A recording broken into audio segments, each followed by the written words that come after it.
এখোড়া এই কালী পূজা তো ফিরে গেল, আজ তো বাসি পান্না। আজ তো বাসি পান্না, কালী পূজা তো ফিরে গেল। তোদের ঘরে ক কিলো বেচেছি? ও 1 কিলো হবে। 1 কিলো তো কুটুম কত আছে রে? 1 কিলো ওইটাতে অল্প অল্প করে কুলাই দেবো। হুটি বাজা বাসেনি? তুমি বললি কি বললি? হুটি বাজা না না, আমরা কালকে ফুলাই দেবো। মধুর দোকান দিয়ে 2 কিলো করে কিনে আনবো। মধুর দোকান কোথায়? এই তো পাবে আতে আছে। আজ কি রেট চলছে?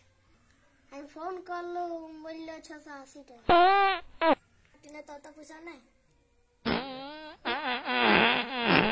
চলো দুজনে মিলে কিনে আসবো। তোর ঘরে সাইকেল আছে না? হ্যাঁ সাইকেল আছে। চল চল সাইকেলে নিয়ে আসবো।